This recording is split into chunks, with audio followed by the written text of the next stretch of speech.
கர்த்தருடைய வார்த்தைக்கு செல்லுவோம். யாத்திராவின் புஸ்தகம் 23வது அதிகாரம் 25வது வசனம். உங்கள் தேவனாகிய கர்த்தரையே சேவிக்க கடவீர்கள். அவர் உன் அப்பத்தையும் உன் தண்ணீரையும் ஆசீர்வதிப்பார். வியாதியை உன்னிலிருந்து விலக்குவேன். பாருங்க, நம்ம ஏற்கனவே பார்த்த பகுதி தான் இது. ஆனால் முதல் பகுதியை தான் பார்த்தோம். என்ன பார்த்தோம்?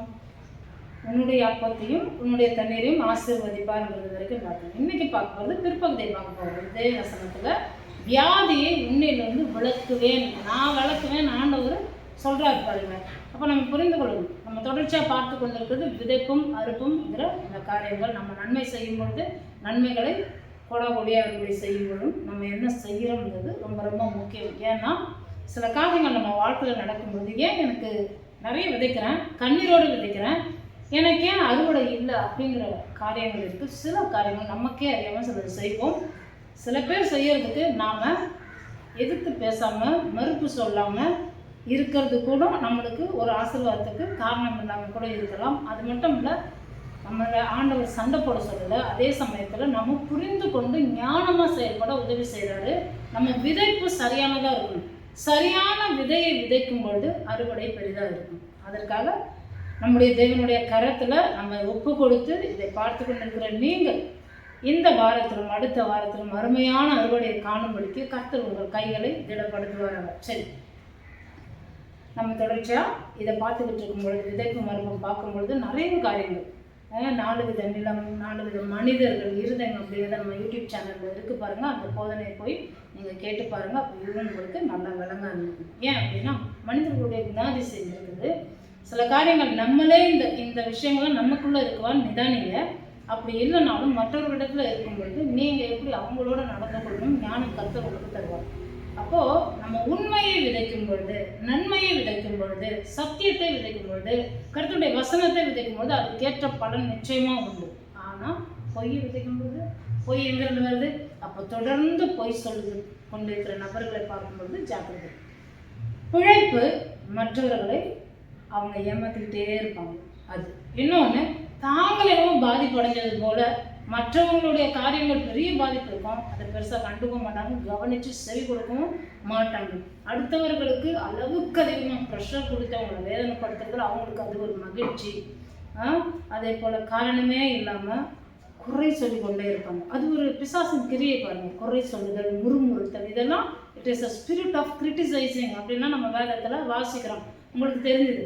அப்போ எந்த ஒரு பொறுப்பையும் அவங்க ஏற்றுக்கொள்ள மாட்டாங்க. கர்த்தர் நமக்கு ஒரு உதவி செய்கிறது மட்டும் இல்லை, நம்மளுக்கு ஊழியத்தில் சில காரியங்களை சொல்லுவார். ஊழியம்னா பிரசங்கம் பண்ணுறது, மேய்ப்பனாக இருக்குது, அது மட்டும் இல்லை, கர்த்தருக்காக செய்கிற எதுவும் ஊழியம் தான். ஸோ அப்படி தொடர்ந்து மற்றவர்களை மரியாதை குறைவாக நடத்துறது நம்பிக்கை துரோகம். இது எங்கேருந்து வரும்னா நம்ம யாரை ரொம்ப நம்புகிறோமோ. இப்போ நீங்கள் இந்த காணொலியில் என்ன பார்க்குறீங்க, என்னை ரொம்ப நம்பிட்டீங்கன்னு வச்சுக்கோங்க. நம்புறவங்ககிட்ட இருந்தால் இந்த துரோகம் வரணும். அதுதான் நம்பிக்கை துரோகம். அப்போது யாரோ ஒருத்தவங்க தெரியாதவங்க நமக்கு நம்பிக்கை துரோகம் பண்ண முடியாது, நம்புறவங்க கிட்ட இருந்து வரும். அப்போ அதனால் நீங்கள் நம்புகிறவர்கள் யார் என்பதை ஜாக்கிரதையோடு நீங்கள் கவனித்து பழகணும். ஏன்னா நீங்கள் விதைக்கிற விதைப்பு உங்களுடைய வாழ்க்கையில் நீங்கள் ஆசீர்வாதத்தில் எதிரெல்லாம் பின்தங்கி போகிறீங்கன்னு கவனிக்கணும். பிறரை காரணமின்றி காயப்படுத்தி மகிழ்வதில் அவங்களுக்கு ரொம்ப அலாதி சந்தோஷம் இருக்கும். இது எல்லாமே பிசாசின் செயல்கள். அப்போ கர்த்தருக்குள்ள ஒருத்தன் வரும்பொழுது கர்த்தருடைய பிரமாணங்களை கை கொள்ளும்போது இதெல்லாம் அவனுக்குள்ளே இருக்கக்கூடாது. ஒருவேளை நம்மளுக்குள்ளே இருந்திருக்கலாம். இப்போ என்ன எடுத்துக்கிட்டு கொண்டீங்கன்னா, சின்ன வயசில் ரொம்ப சிரிச்சிடுன்னு விடுவேன், ரொம்ப பேசுவேன், கோபப்படும் பாருங்க. அப்போ கர்த்தர் என்னோட கோபிக்கிறதுக்கு தாமதமாக இருன்னு புதிய ஏற்பாட்டில் சொல்லி தந்தார் பாருங்க. ஏன்னா கோபம் வராமலாம் இல்லை, கோபம் வரும். ஆனால் சரி, ஓகே, தள்ளிப்போடும், கொஞ்சம் கோபத்தை குறைப்போம், கொஞ்சம் தாமதிப்போம். அப்படி போக ஒரு நாள் கர்த்தர் என்ன பண்ணுவார், நம்ம கூட உறுதுணையாக இருந்து தேவையில்லாத இடத்துல கோபப்படாமல் நம்மளே காப்பாற்றுவது. ஏன்னா கோபம் எங்கேருந்து வருது? 2 விதமான கோபம் இருக்குது. ஒன்று பரிசுத்த கோபம், தேவனுடையது, அது நம்மளுக்கு இருக்கலாம். ஆனால் பிசாசு வேணும்னே கோபத்தை உண்டு பண்ணி நம்மளை கோபப்பட்டு யாரையாவது ஏதாவது பண்ணி கோபம் கொண்டாலும் பாவம் செய்யாதிருங்கள், சூரியன் அஸ்தமனம் ஆகிறதுக்கு முன்னாடி நம்ம என்ன பண்ணணும், ஒப்புரவாகியம், இப்படியெல்லாம் வேதம் சொல்லி தருது. அந்த மாதிரி கோபத்துக்கு நம்ம ஆளாகாமல் நம்மை தப்பித்து கொள்ள வேண்டும். அப்போ இந்த மாதிரி பிசாசின் செயல்களை நம்ம விதைக்கும் பொழுது நம்ம அறுவடை எப்படி இருக்கும், இதை நீங்கள் விளங்கிக் கொள்ளணும். சரி, இதெல்லாம் நீங்கள் புரிந்து கொண்டு கர்த்தர் சொல்கிற வழியில் நடக்க ஆண்டவர் சொல்லி தரார் இல்லையா, உங்கள் தேவனாகிய கர்த்தரையே சேவிக்க கடவீர்கள். அப்போ இந்த வசனம் யாத்திராகம் 23:25 சொல்லுது, உங்கள் தேவனாகிய கர்த்தரையே. அவரை மட்டுமே அப்படின்னு நீங்கள் சேவிக்கும் பொழுது அவர் சொல்றதை நிச்சயமாக கேட்பீங்க, கீழ்ப்படிவீங்க, அப்போ நடப்பீங்க, அப்போ விதைக்கிறீங்க. அந்த விதைப்பு நிச்சயமாக அற்புதமான அறுவடை கோடி பெருக்கத்தை கொண்டு வரும். இப்போ நம்ம உன் தண்ணீர் உன் அப்பம் ஆசீர்வதிக்கப்பட்டதுங்கிறத பார்க்கணும். இப்போ நம்ம அந்த வியாதியை குறித்து பார்க்கும்போது முதல்ல நம்ம தேவன் எப்படிப்பட்டவர்னு நம்மளுக்கு புரியணும். எபிரேய வார்த்தையில் இந்த வியாதியை விளக்குவேன்னு இருக்குல்ல, அந்த விளக்குவேனுங்கிற வார்த்தை சூர் அப்படிங்கிற ஒரு எபிரேய பதத்தில் சொல்கிறான்னு பாருங்க. இந்தி பைபிளில் இந்த வசனம் எப்படி வருதுன்னா, मैं तुम्हारे सारी बीमारियों को दूर करूँगा, அந்த தூரமாக தூக்கி போட்டுருவாங்கிறாரு. அதுதான் எபிரேயத்தில் சூர் அப்படின்னு வருது பாருங்க. அதே போல் நம்மளிடத்துல சில காரியங்கள் அவமரியாதை இருக்கலாம், அதை எல்லாத்தையும் கர்த்தர் தூரமாக தூக்கி போட்டுருவார். பாவம் இருக்கலாம், அதை தூக்கி தூரம் போட்டுருவார். வியாதி சுகவீனம் இருக்கலாம், அதையும் தூக்கி தூரமாக போட்டுருவார். அவரால் அதை செய்ய முடியும், மனுஷனால் செய்ய முடியாது, கர்த்தரால் இல்லாமல். அப்போது இந்த வசனம் இருக்கு இல்லையா, வியாதியை உன்னிலிருந்து விளக்குவேன்னு அவர் சொல்கிறார்ல, அவர் யார்? அவர் எல்லாவற்றையும் தூக்கி போடுகிற ஒரு வல்லமையுள்ள தேவன். அதுதான் வியாதியை உன்னிலிருந்து விளக்குற நான் யாருங்கிறது அவர் சொல்லித்தராரு. அதை நீங்கள் எங்கே வாசிக்கலாம் அப்படின்னு பார்த்தா, நீங்கள் யாத்திராவின் புஸ்தகம் 15வது அதிகாரத்தில் 26வது வசனத்தில் வாசித்து பார்த்தீங்கன்னா, நான் எகிப்தியருக்கு வரப்பண்ணின வியாதிகளில் ஒன்றையும் உனக்கு வரப்பண்ணேன், நானே உன் பரிகாரியாகிய கர்த்தர். அந்த பரிகாரிங்கிற வார்த்தை ஹீலர் அப்படின்னு வருது. இன்னொரு இடத்துல ரோஃபேக்கா அப்படின்னு வருது. ராஃபா அப்படின்னா அதுக்கு எபிரேய பதத்தில் ஒரு தேவ மனுஷி அவங்க சொல்கிறாங்க டு மெண்ட், டு ஸ்டிச் அப்படின்னு சொல்கிறாங்க பாருங்க. அப்படிதான் எபிரேய பதத்தில் ரொம்ப ஆழமான ஒரு சத்தியமாக அது விளங்குது.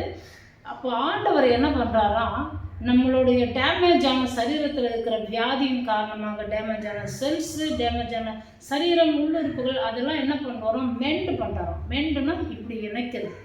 அதே போல் ஸ்டிச் பண்ணுவாங்க. இணைச்சிட்டு விட்டால் அது விளைகிறோம் இல்லையா, இணைச்சதை இப்போ என்ன பண்ணுறது, ஸ்டிச் பண்ணி பிரியாமல் பார்த்துக்கிறாராம். அதுதான் நாம் எடுக்கிற திருவிருந்து.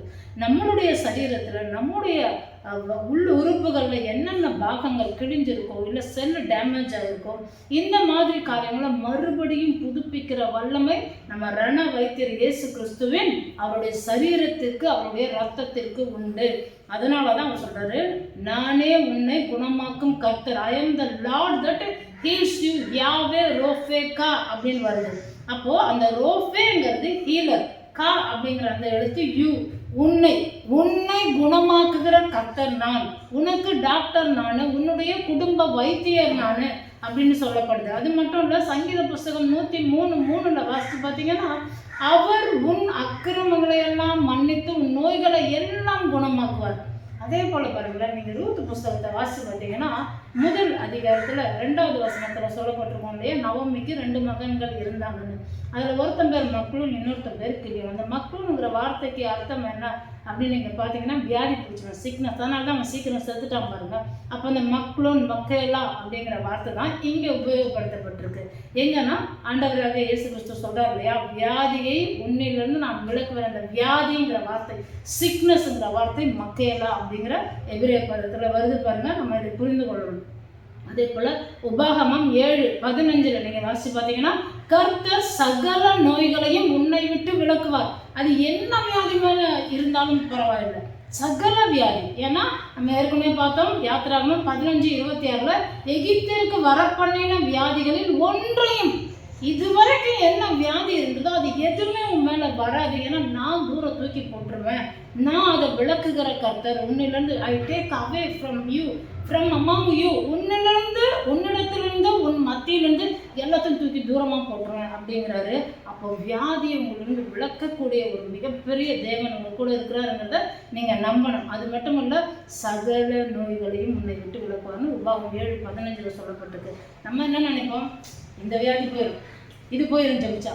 ஆனால் இது கொஞ்சம் பெரிய வியாதியா, இதுக்கு ரிப்போர்ட்லாம் எப்படி சொல்லுது, இது வந்தவங்க படித்ததா சரித்திரமே இல்லை. அப்படின்னா கர்த்தர்கிட்ட வந்தால் எல்லா வியாதிக்கும் குணம் உண்டு. அது எவ்வளோ பெரிய வியாதி நீங்கள் நினைக்கிறீங்களோ அதற்கும் உண்டு. ஏன்னா நம்மளால் குணமாகல, திருவிருந்தை எடுக்கிறோம், அவருடைய சரீரமே உள்ளே போகுது. அவர் தான் சொல்கிறாரு, இது என்னுடைய சரீரமாக இருக்கிறது. வேத வசனத்தை வாசிச்சு பாருங்கள். அப்போ அவருடைய சரீரத்தை நம்ம உள்ளே போட்ட மாதிரி, அவருடைய ரத்தத்தையும் உள்ளே போட்ட மாதிரி. இயேசுக்கு வியாதி வந்ததா? இயேசுக்கு ஜுரமா இருந்தாரா? இயேசுக்கு ஜலதோஷம் பிடிச்சதா? இயேசு வேற எதனா கேன்சரில் கஷ்டப்பட்டாரா? இல்லை. அவர் எங்கே போனாரோ அங்கே சுகம் உண்டானது. அப்போ திருவிழை அனுசரிக்கும் பொழுது நம்மளுக்குள்ள அது போகும்பொழுது என்ன ஆகுது? சுகமும் ஆரோக்கியம் உண்டாகுது. ஐயோ, நான் ஞானஸ்தானம் எடுக்கலையே, எனக்கு எப்படி சுகமாகும்? நீங்கள் ஆண்டவரிடத்தில் வரும்பொழுது உங்களுடைய சூழ்நிலை கர்த்தருக்கு தெரியும். அப்படி இருக்கும் பொழுது நீங்கள் நம்புகிற நம்பிக்கை உங்களை குணமாக்கும். முதலாவது நீங்கள் தேவனிடத்தில் வந்து வார்த்தைகளை விசுவாசிக்கும் பொழுது உங்களை குணமாக்கும். ஆனால் நீங்கள் தொடர்ந்து கர்த்தரிடத்தில் சேரும் பொழுது நீங்கள் இதெல்லாம் நம்பி அவரிடத்தில் ரட்சிக்கப்பட்டு கர்த்தர் சொல்கிற வழியில் நடக்க நீங்கள் வியாதிப்படுறதெல்லாம் விலகி போகிறதை பார்க்க முடியும். ஒரு வசனத்தை கூட வாசிக்கலாம். மார்க்கு 2:17 பார்த்தீங்கன்னா, பிணியாளிகளுக்கு வைத்தியன் வேண்டியதே அல்லாமல் சுகம் உள்ளவனுக்கு வேண்டியதில்லை, பாவிகளையே மனம் திரும்புவதற்கு அழைத்து வந்தேன். அப்போ ஆண்டவர் பாருங்களேன், எதுக்காக வந்தோன்னு சொல்றாரு. வெறுமனே பாவினா வெறும் பாவம் பண்ணவங்க அப்படி மட்டும் பார்க்காதீங்க. தப்பா எதுவும் நடக்குது அப்படி மட்டும் இல்லை. பாவத்தினால் வருகிற சாபத்தினால் வந்தது தான் வியாதிகள் எல்லாம் அதை நம்ம புரிஞ்சுக்கணும். அப்போ பாவம் பண்ணாலே வியாதி கூட ஆட் ஆகிடுது அப்படிங்கிறத நம்ம புரிஞ்சுக்கணும். அதனால தான் நம்மளுக்கு டாக்டராக வைத்தியராக அவர் வராது. அது மட்டும் கிடையாது. 1 கொரிந்தியர் 11:30 வாசி பார்த்தீங்கன்னா, இதன் நிமித்தம் உங்களில் அநேகர் பலவீனம் வியாதியுள்ளவர்களுமா இருக்கிறார்கள். எது நிமித்தம்? கர்த்தரை ஒழுங்கா சரியா விசுவாசிக்காம, அது மேல நம்பிக்கை வைக்காம தேவையில்லாத காரியங்களை ஈடுபடும் பொழுது நம்மளுக்கு எப்படி அது குணமாகும்? அப்போ ஆண்டவருடைய ஆசீர்வாதம் அளவற்ற விதத்துல நான் விதைக்கிற விதைப்புக்கு ஏற்ற அறுவடையை நான் காண வேண்டும்னா, அப்போ எனக்கு உன் அப்பம் உன் தண்ணீர் ஆசீர்வதிக்கப்பட்டு மட்டும் வியாதியை நான் விளக்குவேன் அப்படிங்கிறாருன்னா, எப்போ விளக்குவாரு? இது நிமித்தம் உங்களில் அநேகர் பலவீனம்னு உங்களுக்கு தெரியும். நம்மளால சில பாவங்களை மேற்கொள்ள முடியாமல் கஷ்டப்படுவோம், ரொம்ப ஸ்ட்ரகிள் பண்ணுவோம். ஐயோ, நான் திரும்ப இந்த பாவத்தில் விழுந்துட்டேனே. நம்புங்க, கர்த்தரை ரொம்ப நம்பி அவர் இடத்துல ஒப்பு கொடுங்க. அதே போல வியாதி உள்ளவர்களுமா இருக்கிறார்கள். அப்போ ஆண்டவருடைய சரீரம், ஆண்டவருடைய ரத்தம் உள்ள போகும் பொழுது வியாதி வர வாய்ப்பு இல்லை. ஆனால் வியாதி வருதுன்னா தொடர்ந்து விசுவாசிங்க. எவ்வளோ நாளுங்க விசுவாசிக்கிறோம்? அது சரியாகிற வரைக்கும் நீங்கள் விசுவாசிக்கணும். சென்ற வாரத்தில் பாருங்கள், நம்ம சபையில் திருவிருந்து நான் அதை புசிக்கும் பொழுது ஒரு காரியத்தை நான் சொல்ல விரும்பலை. ஒரு காரியத்துக்காக நான் ஜெபம் பண்ணேன். இந்த விஷயம் எனக்கு இந்த திருவிருந்து நாளில் நடக்கணும் ஆண்டவர். ஏன்னா உங்கள் ரத்தத்துக்கு அவ்வளோ வளம் இருக்குது, உங்கள் சரீரத்துக்கு அவ்வளோ வளம் இருக்குது. நான் ஒவ்வொரு முறையும் அதை பார்க்குறேன். அப்படின்னு நான் எந்த காரியத்துக்காக நான் ஜெபிச்சனோ அது அன்னைக்கே நடந்தது. அதனால தான் நான் இதை ரொம்ப ஆணித்தரமாக நான் சொல்ல முடியும். நீங்கள் எந்த விஷயத்தை குறித்தாலும், உங்கள் சரீரத்தை குறித்து, உங்கள் ஆவியை குறித்து, உங்கள் ஆத்மாவை குறித்து, உங்கள் குடும்பத்தை குறித்து, உங்கள் பிள்ளைகளை குறித்து எதற்காக வேண்டுமானால் நீங்கள் அதில் நம்பிக்கை வைத்து விசுவாசித்து அதை பருகும் பொழுது, அதை புசிக்கும் பொழுது, அதை அனுசரிக்கும் பொழுது நிச்சயமாக உங்களுக்கு எது தொல்லையாக இருக்கோ அதெல்லாம் உங்களை விட்டு நீங்கள் விதைக்கிறது தான் அறுப்பீர்கள். உங்கள் அறுவடை கோடாகோடியாக இருக்கும், அதை நீங்கள் நம்ப வேண்டும். அப்போது அநேகர் நித்திரையும் அடைந்திருக்கிறார்கள். நம்மளாம் கர்த்தர் வரும்பொழுது அவரோடு கூட போகணும்.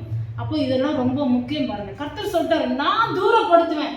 ஐயோ, இந்த வியாதி இன்னொரு நான் தூரப்படுத்துவேன். நீங்கள் சொல்லிட்டீங்க இல்லை ஆண்டவரே, அப்போ நீங்கள் நிச்சயமாக தூரப்படுத்துவீங்க. ஏன்னா அவர் யார்? எப்படிப்பட்டவர்? வைத்தியர், சாதாரண வைத்தியர் இல்லை.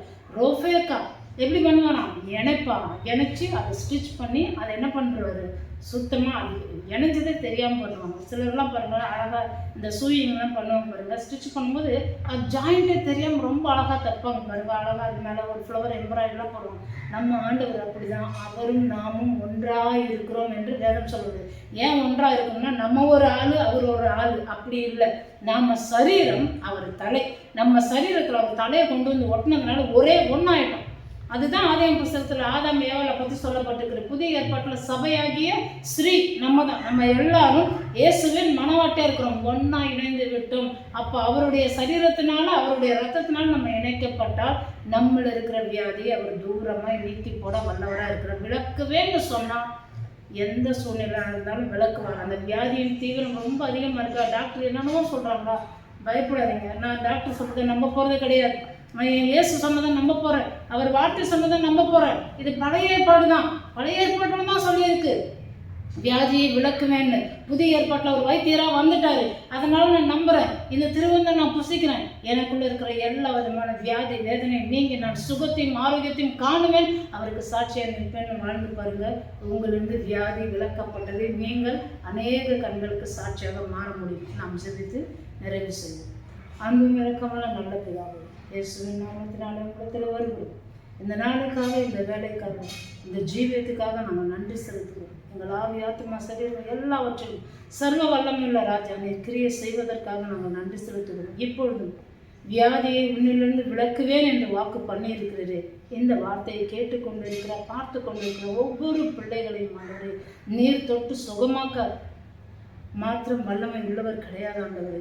அவர்களை நம்ப பண்ணி விசுவாசிக்க பண்ணி அவர்களுடைய சரீரத்தில் இருக்கிற அவர்களுடைய குடும்பத்தில் இருக்கிற அந்த வியாதியை அவர்கள் மத்தியிலிருந்து எடுத்து தூரமாய் எறிகிற கர்த்தராய் இருக்கிறீர் என்றால் நீர் யாவே ரோஃபேக்கா, நீர் திரும்பவும் அவர்களை உம்மோடு இணைத்து நீர் அவர்களுக்கு எல்லா நன்மையும் சகல வியாதியும் அவர்களை விட்டு விலக்கி பரிபூர்ண சுகத்தையும் ஆரோக்கியத்தையும் தர வல்லவர் என்பதை நாங்கள் நம்புகிறோம், விசுவாசிக்கிறோம். இதை கேட்டுக்கொண்டிருக்கிற இப்பொழுது ஆண்டவர் இதை பார்த்து கொண்டிருக்கிற வியாதிப்பட்டவர்கள் இயேசுவின் நாமத்தினாலே தெய்வீக சுகத்தை பெற்றுக்கொள்ளட்டும் என்று இயேசு நாமத்தில் ஆசீர்வதிக்கிறேன், தாழ்த்துகிறேன், ஒப்புக் கொடுக்கிறேன்.